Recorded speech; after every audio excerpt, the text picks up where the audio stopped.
আসসালামু আলাইকুম ওয়া রাহমাতুল্লাহ। আলহামদুলিল্লাহি ওয়াহদা ওয়াসসালাতু ওয়াসসালামু আলা মান লা নাবিয়্যা বা'দা।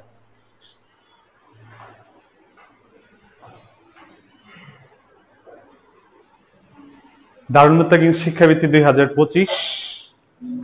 আমি এই শিক্ষাবৃত্তির একটু প্রেক্ষাপট নিয়ে কিছু কথা বলবো, বা আমরা এই শিক্ষাবৃত্তিটা গত 4 বছর ধরে কিভাবে আয়োজন করতেছি সে বিষয়টা একটু বলবো, বা কি উদ্দেশ্যে আমাদের এই শিক্ষাবৃত্তির পথ চলা সে বিষয়ে আমি একটু অল্প কথা বলবো। এবং আজকে আমাদের এটাই প্রথমবারের মতো যে আমরা বৃত্তি পরীক্ষার পূর্বে শিক্ষার্থীদের জন্য তাদের গাইডলাইন মূলক আমাদের বৃত্তি পরীক্ষাটা কেমন হবে, কি ধরনের কোশ্চেন থাকবে, বা এই বইটা আসলে তারা পড়ে কত ইফেক্টিভ ওয়েতে পড়তেছে, বা তাদের মধ্যে কোনো ধরনের প্রভাব পড়তেছে কিনা সেই বিষয়টা দেখার জন্য বা সেই ধরনের দিক নির্দেশনা দেওয়ার জন্য আমরা আমাদের এই গাইডলাইন ক্লাস আজকে এটা আয়োজন করতেছি। তো আমাদের দারুল মুত্তাকিন শিক্ষাবৃত্তি 2025 এই বছর ইতিমধ্যে 450 মতো বিভিন্ন শিক্ষা প্রতিষ্ঠানের 25+, 25টার বেশি শিক্ষা প্রতিষ্ঠানের শিক্ষার্থী অংশগ্রহণ করতেছে। আর আমরা একটু সময়টা এক সপ্তাহ বাড়িয়ে আগামী 25শে এপ্রিল আমরা বৃত্তি পরীক্ষাটা নিব। তো এর মধ্যে আমাদের যে মেসেজটা থাকবে সেটা আপনারা যারা অংশগ্রহণ করছেন এবং আপনাদের পরিচিত যদি কেউ অংশগ্রহণ করতে চায়, যেহেতু সময় আছে আমাদের হাতে 2 সপ্তাহের মতো, তো সেক্ষেত্রে তারা অংশগ্রহণ করতে পারবে বা রেজিস্ট্রেশন করতে পারবে। আর আমাদের এইবার বৃত্তি পরীক্ষায় প্রশ্নের ধরন প্রত্যেকবারের ন্যায় থাকবে এমসিকিউ নৈর্ব্যক্তিক আকারে। তো ছোটদের জন্য, ছোটরা এবার প্রথম অংশগ্রহণ করতেছে ক্লাস 3 থেকে 5। আমরা পরবর্তীতে ক্লাস 1, 2, 3 তাদেরকে অংশগ্রহণ করার চেষ্টা করব, কারণ আমরা মানে দারুল মুত্তাকিন টিম এই বিষয়টা দেখছি যে একটা পরিবর্তন আনার জন্য, মানে একটা আপনার মনোজগতে বা মনস্তাত্ত্বিক বিষয়ে পরিবর্তন আনার জন্য ছোটদের জন্য এটা ইফেক্টিভ হয় বেশি। অর্থাৎ আপনারা যারা একটা পরিবেশে বড় হয়ে গেছেন, ধরেন আপনারা 9-10-এ পড়েন, তো আপনি যেভাবে চলাফেরা করেন, যে পরিবেশে বড় হয়েছেন, তো আপনার মধ্যে একটা পরিবর্তন অলরেডি চলে আসছে। সেক্ষেত্রে আপনার মধ্যে যে পরিবর্তনটা আসবে তার চেয়েও বেশি পরিবর্তন আসতে পারে ছোটদের মধ্যে, কারণ সে ওইভাবে বড় হয়ে উঠবে। সেক্ষেত্রে আমাদের ছোটদের আরো ফোকাস করার জন্য আমরা ছোটদের ইনক্লুড করতেছি। আগে শুধু 6 থেকে 10 হতো, এবার যেমন 3 থেকে 5 থাকতেছে, এবং সামনের বার ইনশাল্লাহ আমরা 1, 2, 3 মানে একদম ক্লাস 1 থেকে ক্লাস 10 পর্যন্ত এদের বৃত্তি পরীক্ষা নিব ইনশাল্লাহ। তো এবার বৃত্তি পরীক্ষা আমি যেটা বলতে যাচ্ছি যে আমাদের বড়দের যেটা 6 থেকে 10, এখানে 3টা ক্যাটাগরিতে হবে। 6, 7 একটা ক্যাটাগরি, 8 ইটসেলফ একটা ক্যাটাগরি, আলাদা ক্যাটাগরি, এবং 9, 10 একটা ক্যাটাগরি। অর্থাৎ 3টা ক্যাটাগরিটা 6, 7 এর বিভিন্ন প্রতিষ্ঠানে তাদের সাথে তাদের প্রতিযোগিতা হবে, 8-এ যারা আছে তাদের সাথে তাদের প্রতিযোগিতা, এবং 9, 10-এ যারা আছে তাদের সাথে বাকি সবার প্রতিযোগিতা, এরকম। আর 3 থেকে 5 যেটা ক্লাস 3 এবং 4 এটা একটা গ্রুপ, 5 একটা গ্রুপ। তাহলে মোট কয়টা গ্রুপ হলো আমাদের এখানে? 5টা গ্রুপ। কয়টা? ক্লাস 3, 4 একটা গ্রুপ, গ্রুপ ক, তারপর 5 একটা গ্রুপ খ, তারপরে 6, 7 একটা গ্রুপ গ, এবং 8 একটা গ্রুপ, এটা ঘ, এবং 9, 10 একটা গ্রুপ উম। তাহলে ABCDEF এরকম আমরা 5টা গ্রুপে ক্যাটাগরাইজ করে তারপরে আমাদের বৃত্তি পরীক্ষার শিক্ষার্থীদের স্কলারশিপ যারা পাবে তাদেরকে নির্বাচন করব। তো আমাদের যেটা বড় গ্রুপ মানে 6 থেকে 10 এর যে এখানে 3টা গ্রুপ, 3টা গ্রুপে 100টি কোশ্চেন থাকবে। 100টি কোশ্চেন তারা 70 মিনিটে বৃত্ত ভরাট করবে, 70 মিনিট। আর যে 3 থেকে 5 এখানে 2টা গ্রুপ, 3, 4 আর 5, এখানে 50টি কোশ্চেন থাকবে, 50টা প্রশ্ন থাকবে। 50টা প্রশ্ন তারা 40 মিনিটে আনসার করবে। এখানে তাদের বৃত্ত ভরাট করতে হবে না, শুধু তারা কোশ্চেনে টিক দিবে। আচ্ছা, আমাদের এই বহু নির্বাচনী প্রশ্ন বা অবজেক্টিভ বা মাল্টিপল চয়েস কোশ্চেন বা বৃত্ত বইটা রাখার একটাই উদ্দেশ্য, প্রশ্নের ধরন, যাতে করে আমরা প্রতিযোগিতামূলক পরীক্ষায়, অর্থাৎ সামনে যদি আমরা কখনো চাকরি পরীক্ষা দিতে চাই কিংবা ভার্সিটির ভর্তি পরীক্ষা দিতে চাই, সেক্ষেত্রে যাতে আমাদের একটু সহায়ক হয় সেই কথা ভেবে আমরা এখানে মাল্টিপল চয়েস বা অবজেক্টিভ এটা রেখেছি। আর আমি আমাদের এই গাইডলাইন মূলক ক্লাসটা সামনেও কন্টিনিউ করবো আমরা, যেহেতু আমাদের শুক্র শনি এরকম সময় থাকে আমাদের।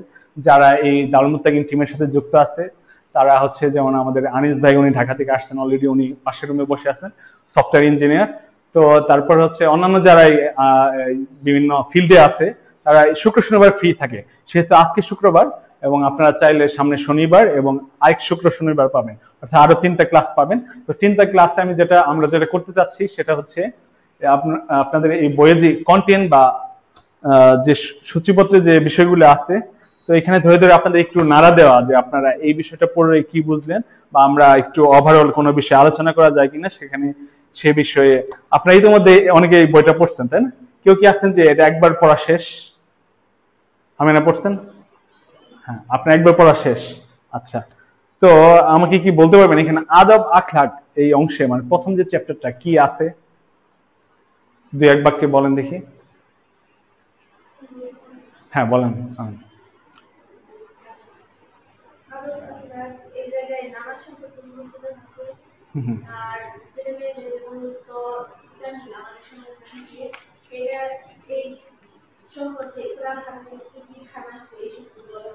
আচ্ছা,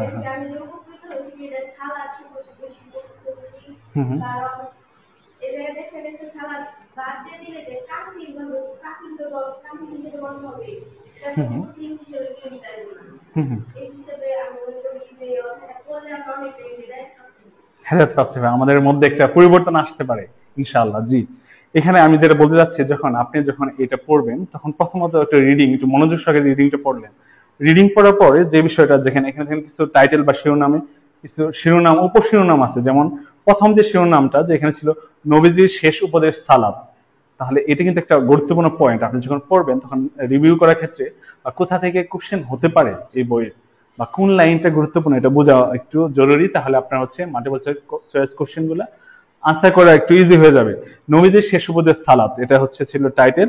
তারপর তুমি কি চাও তোমাকে কাফির বিবেচনা করা হোক? তুমি কি চাও তোমাকে কাফির বিবেচনা করা হোক? এটা আমরা চাই না, তাই না? তাহলে কাফির কখন বিবেচনা করা হবে? সালাত আদায় না করলে আমাদেরকে কাফির বিবেচনা করা হবে। সালাত আদায় না করে স্পর্ধা কিভাবে হয়, এরকম একটা টাইটেল আছে যে সালাত আদায় করবো না, এই স্পর্ধা আমার কিভাবে হয়? আমি একজন মুসলিম হয়ে সালাত আদায় করতেছি না, মন চাইলে করতেছি, মন চাইলে করতেছি না, বা কখনো এখন ওয়াক্ত হয়েছে এখন পড়তেছি না, ভাবতেছি পরে পড়ি। এই যে আমি একটা সাহস করলাম, এই স্পর্ধা দেখালাম, এটা কেন? এটা আমার কিভাবে হলো? তার মানে আমি গুরুত্ব বুঝতেছি না। কি বুঝতেছি না? সালাত আদায়ের যে একটা গুরুত্ব, বা এখন সালাতের সময় হয়েছে, আমার তো আগে সব কাজের আগে যে অন্য কাজ ফেলে দিয়ে যে আমার কাজটা করতে হবে, এই গুরুত্বটা আমার মধ্যে আসেনি, তাই না? তারপর আসতে দেখেন মহান রবের সাথে কথোপকথন। তাহলে সালাতের মাধ্যমে আমরা কার সাথে কথা বলি? সূরা ফাতিহা আমরা কি বলি? আল্লাহর কাছে যে হ্যাঁ, আমরা কি চাই? আল্লাহর কাছে সাহায্য চাই। কি বলি? ইহদিনাস সিরাতাল মুস্তাকিম। হ্যাঁ, আমরা সরল সঠিক পথে যাতে চলতে পারি সেই প্রার্থনা আমরা আল্লাহর কাছে করছি। এটা একটা দোয়া, তাই না? আমরা দোয়া করি, আমরা বলি যে আমরা একমাত্র আপনাকে ইবাদত করি, ইয়াকা না'বুদু ওয়া ইয়াকা নাস্তাইন। আমি সাহায্য কার কাছে চাই? আপনার কাছে চাই। সুতরাং আপনি আমাকে সাহায্য করেন, আমাকে সরল সঠিক পথ দেখান, কিভাবে আমি সামনে ভালোভাবে চলতে পারবো, আমার জন্য কোনটা সঠিক কোনটা ব্যাঠিক, তাই না? এটা ছিল এই টাইটেল গুলা। তো আপনারা একটু ফোকাস করবেন যে আমি প্রথমে রিডিং পড়ে নিলাম, কি কি বিষয় আছে এটা জানলাম, তারপর কোন কোন পয়েন্টটা আমার একটু আবার রিভিউ করতে হবে। এটা হলো দ্বিতীয়বারে পড়ার সময় যে আমার কোন কোন পয়েন্টটা আবার একটু রিভিউ করতে হবে, কোথা থেকে এখানে কোশ্চেন হতে পারে, এটা ভেবে ভেবে পড়া। তাহলে এটা আরেকটু স্ক্রুটিনাইজ করে আমরা ওটা পড়তে পারবো। হ্যাঁ হ্যাঁ, আমরা একটা পেন্সিল নিয়ে যদি পড়ি তাহলে এটা মার্ক করে রাখা যায়। তারপরে এখানে ছিল বেনামে যে আখিরাতে আল্লাহর সামনে সিজদাবনত হতে পারবে না, তাই না? অন্য সিজদা দিতে বললে অন্যরা যারা নামাজ পড়ে তারা দিতে পারবে, কিন্তু যারা বেনামাজি তারা সিজদা দিতে পারবে না। তারপরে এখানে আরেকটা গুরুত্বপূর্ণ বিষয় ছিল, সেটা ছিল বন্ধু নির্বাচন। এখানে যে আমাদের ফ্রি মিক্সিং একটা বিষয় থাকে, আমরা যারা কম্বাইন প্রতিষ্ঠানে পড়ি সেখানে ছেলে মেয়ে থাকে, তাই না? একই ক্লাসে থাকতেছে, তো সেক্ষেত্রে আমার অনেকের সাথে কথাবার্তা, উঠা বসা, চলাফেরার বিষয়, সেক্ষেত্রে আমার কি তাদের বন্ধু নির্বাচন করা যাবে কি না এরকম একটা দিক নির্দেশনা আছে যে বন্ধুত্বের উদ্দেশ্য কি। আমি ছেলের বিষয় বাদই দিলাম, সেটা তো হারাম। আমরা মেয়ের সাথে একজন মেয়ের বন্ধুত্ব বা বান্ধবীর সাথে আরেক বান্ধবীর বন্ধুত্ব, সেটা কি জন্য হবে সেখানে একটা কিন্তু দিক নির্দেশনা এখানে দেওয়া আছে। সেটা কার জন্য হবে? আল্লাহ তাআলার সন্তুষ্টির জন্য, যে ও এত ভালো পর্দা করে, এত সুন্দর কথা বলে, তো আমি যদি ওর সাথে মিশি তাহলে আমার ইমান, আমল, আখলাক সেটা আরো বেড়ে যাবে, সেটা আল্লাহ আরো আমার প্রতি খুশি হবেন, এজন্য আমি বন্ধুত্ব করলাম। আরেকটা বন্ধু তো এরকম যে ওর টাকা পয়সা আছে, ওর ইয়ে আছে, ভালো মন্দ খায়, মাঝে মাঝে টিফিন একটু ভালো নিয়ে আসে, বিভিন্ন উদ্দেশ্য হতে পারে। তো এখানে যে বন্ধুত্বের উদ্দেশ্যটার কথা বলা হচ্ছে যে আমাদের উদ্দেশ্যটা হবে কি, যে তার মধ্যে এমন কিছু ভালো গুণ আমি দেখলাম যে আল্লাহ তাআলা যেভাবে চলতে ফিরতে বলেন সেরকম গুণাবলী, এত শান্তশিষ্ট, এত লজ্জাশীল, তাহলে আমার ওর সাথে বন্ধুত্ব করলে আমারও আমল আখলাক চাল চলন আর একটু ভালো হবে। এই বিষয়গুলো আমাদের যে মাথায় থাকে, তো আমরা এই বিষয়গুলা বা এই মানে এই ধরনের টপিক গুলো নির্বাচন করার একটাই উদ্দেশ্য, যারা লিখছেন তারা এই বিষয়গুলো মাথায় নিয়ে লিখছেন যে যারা এটা পড়বে তারা তো অবশ্যই এই 6 থেকে 10 পর্যন্ত, তাই না, তাদের মধ্যে যাতে এই চিন্তাটা আসে, একটু পরিবর্তন আসে, যে একটু ভাবে যে আমি তো এরকম যা ইচ্ছে তাই চলতেছি, যেভাবে খুশি, এত কিছু বিবেচনা করতেছি না, তার মধ্যে যে একটু নাড়া আসে, একটা ধাক্কা আসে, সেজন্য এই বিষয়গুলো রাখা। আচ্ছা, তারপরে আমি আমার টপিক একটু বলে আজকে শেষ করছি। সেটা হচ্ছে আমি ইংরেজি যে টপিকটা শেষে এখানে আপনারা অন্যগুলা রিডিং পড়ে পারবেন, কিন্তু এই শেষে এসে ইংরেজিতে যেহেতু এখানে হচ্ছে আপনার রেগুলার ইরেগুলার ভার্ব 3টা ফর্ম দেওয়া আছে, অনেকগুলো শব্দ আছে, অনেকগুলো, এইগুলো একবার রিডিং পড়ে মনে থাকবে না। কিন্তু আপনি যদি একটু কষ্ট করে হাতে যে সময়টা আছে প্রতিদিন একটু 10টা 15টা এরকম করে পড়েন, তাহলে এটা আপনার কাজে লাগবে একদম ইন্টারমিডিয়েট বা হচ্ছে ভার্সিটি ভর্তি পরীক্ষা বা ইংরেজি যতদিন পড়বেন আপনার ওভারঅল কাজে লাগবে। কারণ এখানে ভার্বের যে ফর্মগুলো আছে এগুলো আপনি টেন্সে ব্যবহার করতে হবে, বিভিন্ন জায়গায় ব্যবহার করতে হবে, সেগুলো আপনি এর জন্য এখানে থাকবে। আপনি প্রতিদিন অন্য বিষয়গুলো রিডিং পড়বেন, কিন্তু ইংরেজি রেগুলার পড়বেন, ইংরেজি 10টা 15টা ওয়ার্ড রেগুলার পড়বেন। আসেন,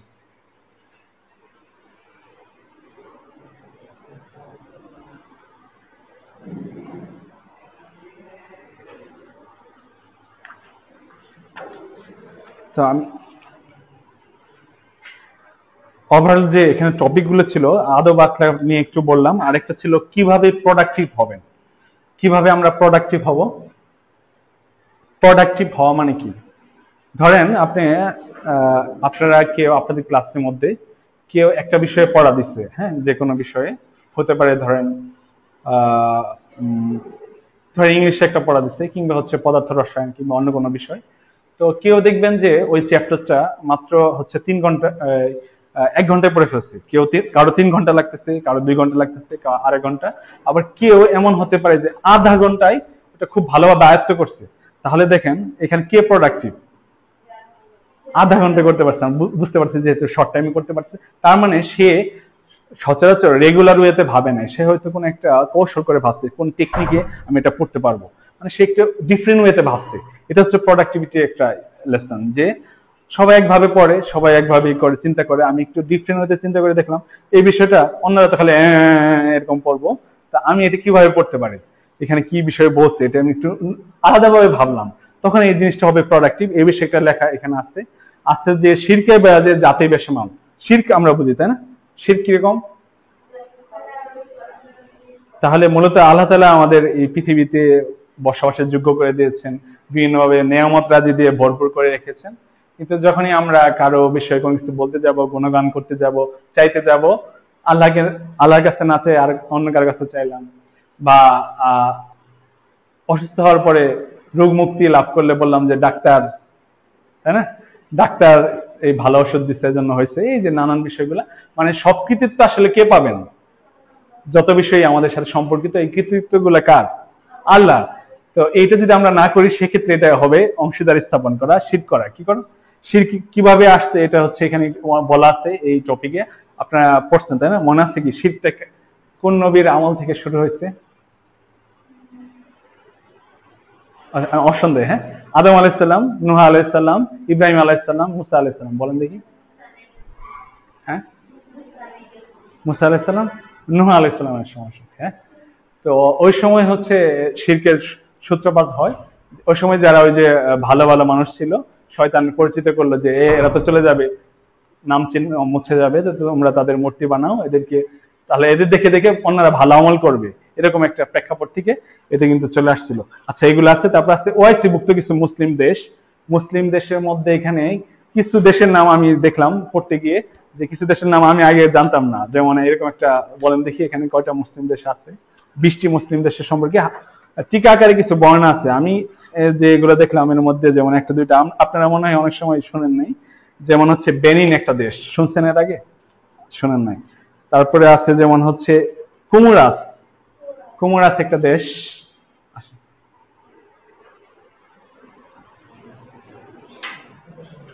এদিকে চলে আসেন এখানে।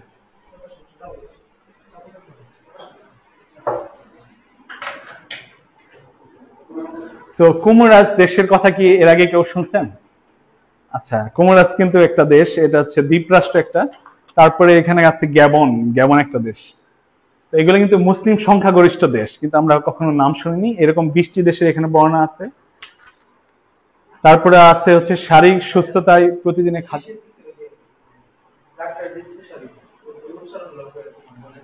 উচ্চারণগুলো আচ্ছা ঠিক আছে।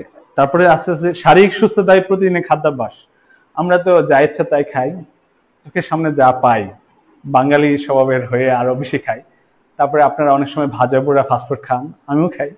তো আমরা কোনোদিন কিন্তু বিবেচনা করি না যে এটা একটা লং টাইম ইফেক্ট আমাদের শরীরে পড়তে পারে। কারণ আপনি এই মুহূর্তে খাচ্ছেন, এই মুহূর্তে পেটে মোচন না দিলেও মানে এটা লং টাইম যে একটা ইফেক্ট পড়তে পারে এটা আমরা খেয়াল করি না। পরে দেখি আমরা কিছুদিন পরে একটু বয়স বাড়লে নানান সমস্যা, এটা কিন্তু যে ছোটবেলা থেকে শুরু হয়ে আসছে ওই লং টাইম ইফেক্টটা, এটা পরবর্তীতে পরে পরে আমাদের বেশিরভাগ সমস্যা হয় নানান নানান সমস্যা। এবং ডায়াবেটিস সমস্যা তো এখন সবারই, অনেকেই, প্রত্যেক পরিবারে 2-4 জন, 1-2 জন আছে, তাই না?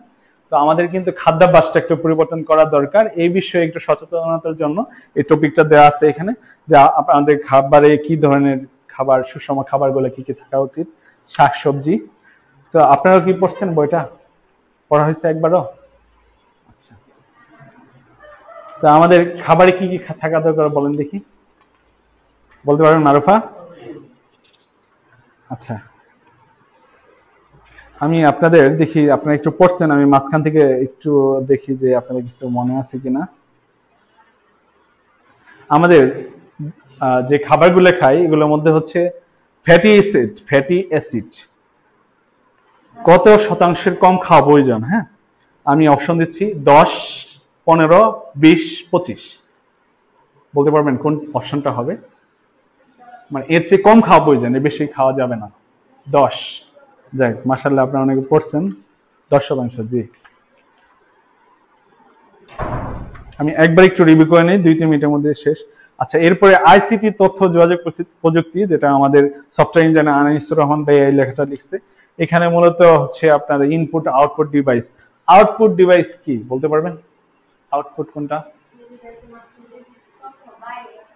আচ্ছা আচ্ছা, দু একটা বলেন দেখি, দু একটা আউটপুট ডিভাইস।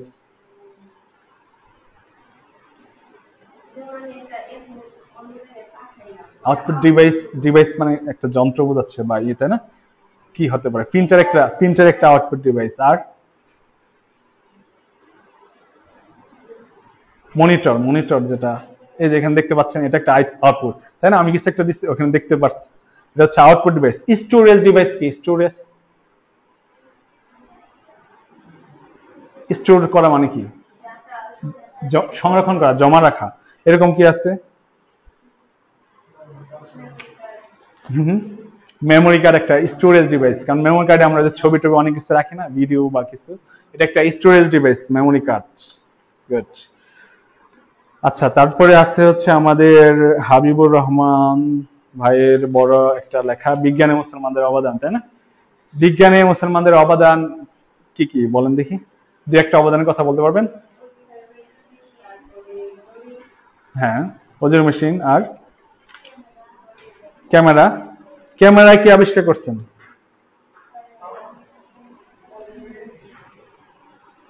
বলতে পারবেন?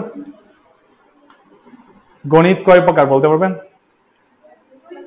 কি কি? আচ্ছা, হ্যাঁ, পাটিগণিত, বীজগণিত। এখানে তো বীজগণিতের সূত্রগুলো কে আবিষ্কার করছেন এটা বলতে পারবেন? খারেজমি, হ্যাঁ। আচ্ছা, আল খারেজমি কে তাহলে বলা হয় বীজগণিতের জনক। কি বলা হয়? বীজগণিতের জনক। তো এখানে আরো আছে হচ্ছে রসায়ন সম্পর্কে, কলম। তারপর হচ্ছে ক্যালিগ্রাফি কি?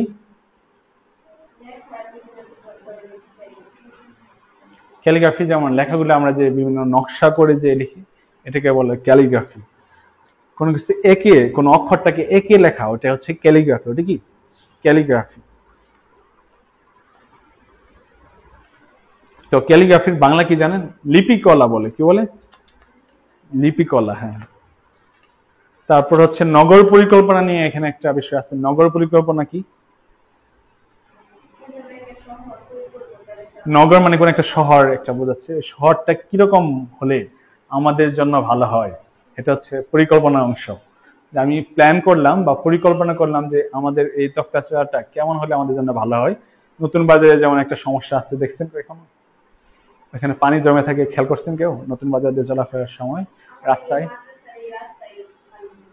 মানুষের রাস্তায় পানি জমে, কিন্তু ওইখানে পানিটা অনেক বেশি জমে, ওই আশেপাশে দিয়ে চলা যায় না, কারণ হচ্ছে চারিদিকে উঁচু, পানিটা এখানে এসে জমে থাকে, ওই দিক দিয়ে যাতায়াত করা যায় না।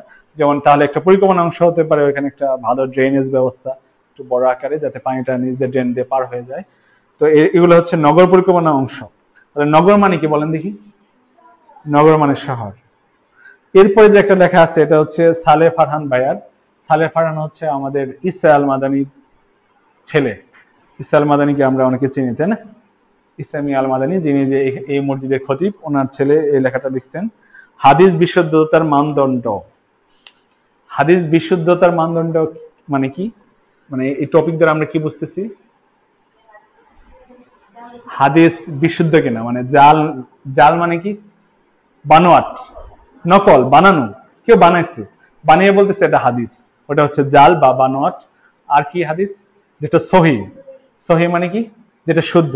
তাহলে বিশুদ্ধতার মানদণ্ড এটাই যে আমি কোন মানদণ্ডে কিভাবে বিবেচনা করব যে হাদিসটা সহি নাকি জাল। তো এখানে এই বিষয়ে একটু আলোচনা আছে। আছে হচ্ছে ওহি মাপলু গায়রুমুত্রে, হাদিস কি ও কেন। আছে হচ্ছে গুরুত্বপূর্ণ কিছু শব্দ হাদিসের ক্ষেত্রে যেগুলো ব্যবহার করে, যেমন রাবি। রাবি মানে কি? হাদিস যিনি বর্ণনা করেন, রাবি। হ্যাঁ, গুড। সনদ কি? সনদ সনদ হচ্ছে, হ্যাঁ আমি শেষ করে দিচ্ছি, আপনি কি আসবেন? না, আমি 2 মিনিটের মধ্যে শেষ করতেছি। আচ্ছা ঠিক আছে। হ্যাঁ বলেন। একের পর এক ধারাবাহিক ভাবে কে কে বর্ণনা করছে। ধরেন এটা তো এমন না যে হাদিসটা কিভাবে চলে আসছে এই আমাদের মেসেজে যেরকম আসে এরকম না। তো এগুলো একজন বংশ পরম্পরা এরকম আসছে, তাই না? হ্যাঁ হ্যাঁ। প্রথমে সাহাবীরা, তারপরে তাবেই, তাবে তাবে, এইভাবে আসছে। তো এই বর্ণনার ক্ষেত্রে তাদের কিরকম ছিল, তারা কিরকম ছিল, যে মানে আমার কথা ধরেন, আমাকে যদি আপনারা চেনেন, তাহলে আমি একটা কথা বললাম, আমি বললাম যে এটা শুনছি, আমাকে বিশ্বাস করবেন। কিন্তু যদি আমার ধরেন আচার আচরণ এমন হয় যে আমাকে এই মানুষ কেউ পছন্দ করে না, সেক্ষেত্রে আমার কথাটা গ্রহণযোগ্য হবে না। তো যারা হাদিস বর্ণনা করছেন, কোনটা হাদিস শুদ্ধ নাকি অশুদ্ধ বা বানোয়াট হাদিস কিনা, এটা বিবেচনার ক্ষেত্রে দেখতে কে কে বর্ণনা করছেন, তারা কিরকম মানুষ ছিলেন, তারা ওই গ্রহণযোগ্য ছিল কিনা, এই বিষয়গুলো বিবেচনা করে এটা বর্ণনা করা হয়েছে। এইটাকে বলে সনদ, যে কার কার কাছ থেকে এই বর্ণনাটা আসছে। তাদের কারো মধ্যে যদি দেখছেন যে কারো মধ্যে ঝামেলা আছে, যে একদম ওইখান থেকে উনি বর্ণনা করলেন, উনি উনি এই পর পরে পরে মাঝখানে একজনের ঝামেলা আছে, তাহলে তো এই হাদিসটা নেওয়া যাবে না। এই যে ধারাবাহিকতা, এটা হচ্ছে সনদ। এটা কি? সনদ। তারপর আছে মতন। মতন কি? মূল অংশ, যেটা আমরা বলি যে আন আবি হুরায়রা বা এরকম করে বলি, কার কার কাছ থেকে এটা বর্ণনা হয়েছে এরকম বলি, কিন্তু যেটুকু আসলে মূল মেসেজ ওটা হচ্ছে মতন। ওটা কি? মতন। তো এই বিষয়গুলো বুঝতেছেন, এগুলো একটু ফোকাস পয়েন্ট, কারণ এগুলা থেকে কোশ্চেন হতে পারে। দেন আপনি যখন পড়বেন তো এখানে বুঝতে হবে যে এই পৃষ্ঠায় যে বিভিন্ন বিষয় বললো, এখানে ফোকাস পয়েন্টটা কোথায়, কোথা থেকে একটা প্রশ্ন সহজেই করা যায়। প্রশ্নকর্তা নিশ্চয়ই ওইভাবে ভাবেন যে, হ্যাঁ নিজে মনে মনে প্রশ্ন তৈরি করতে হবে যে কি এখান থেকে কিভাবে প্রশ্ন হতে পারে। কারণ আপনি নিজেই ভাববেন আমি প্রশ্ন করলে এটা কিভাবে করতাম, এটাই হচ্ছে নিজে নিজে ভাবা। জি। হাদিসের প্রকারভেদ। হাদিস কয় প্রকার? কি কি? হ্যাঁ, হাসান কি? হাসান হাদিস। হুম। সহি কোনটা? এটা কি সর্বোচ্চ পর্যায়ে? আচ্ছা, তারপরে হাসান, তারপরে জয়ীফ। জয়ীফ যেটা দুর্বল, এটা দুর্বল। আর হাসান যেটা, তো সহি আর হাসানের মধ্যে পার্থক্য কি?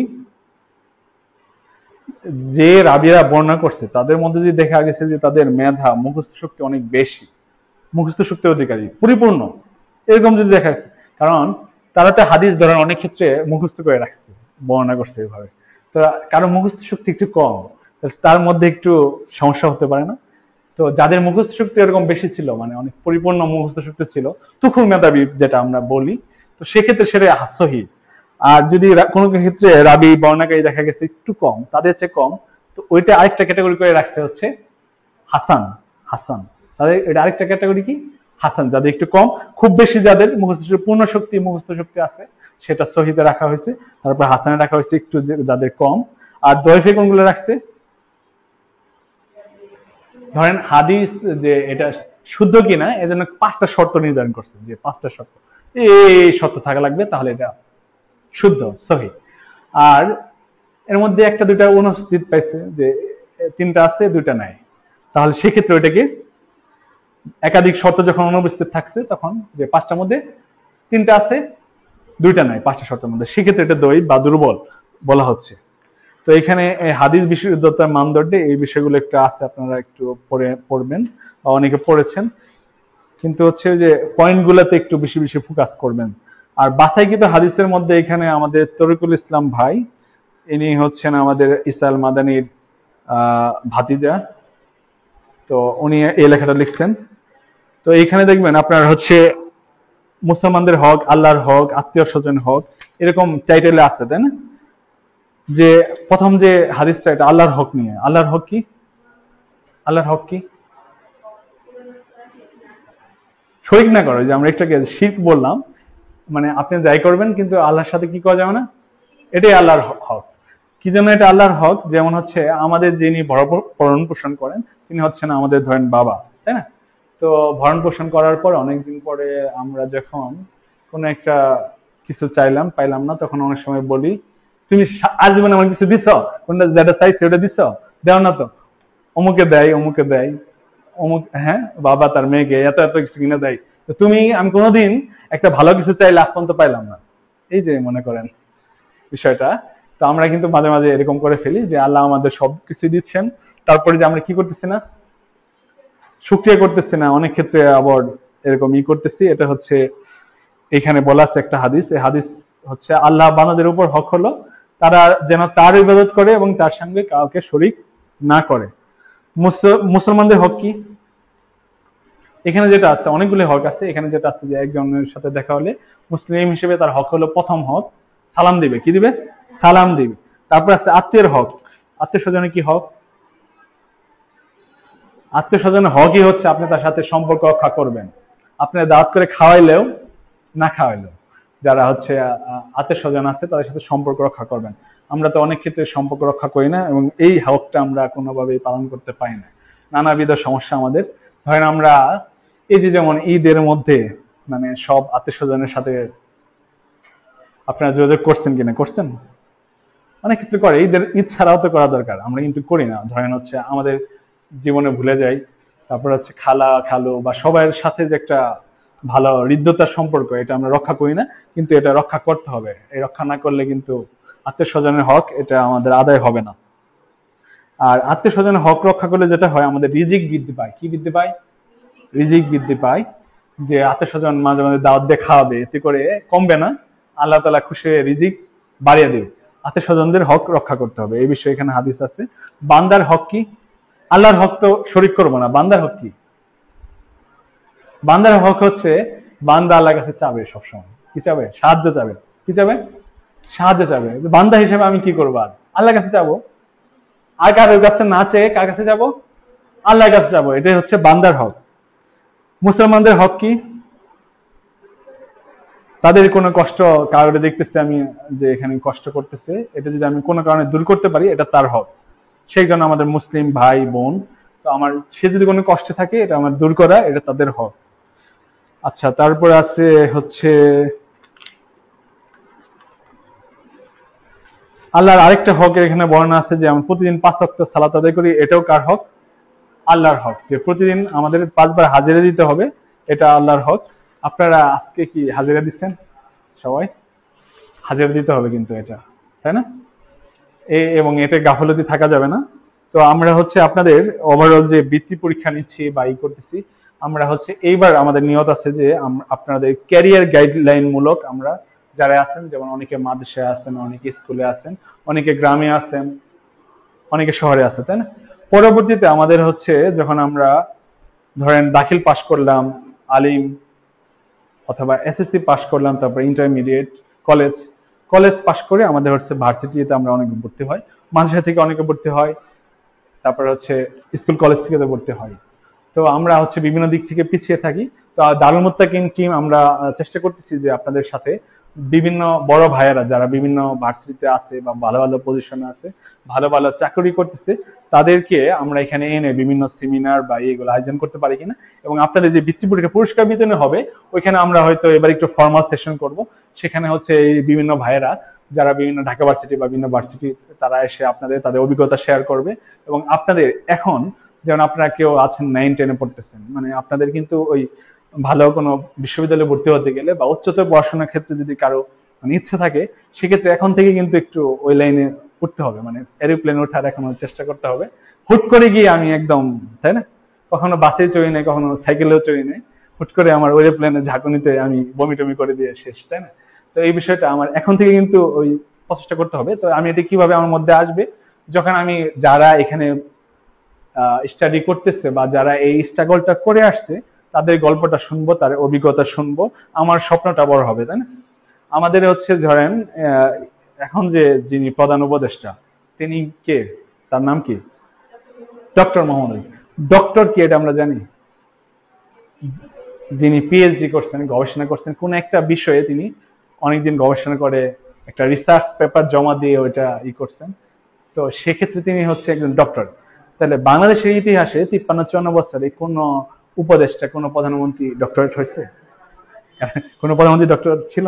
আচ্ছা, যাই হোক, তো তিনি আসার পর আপনারা জানেন যে গত 2 দিন আগেই দেশে বিশ্বের নামকরা ব্যবসায়ীদের নিয়ে একটা কনফারেন্স হয়েছে, দেখছেন?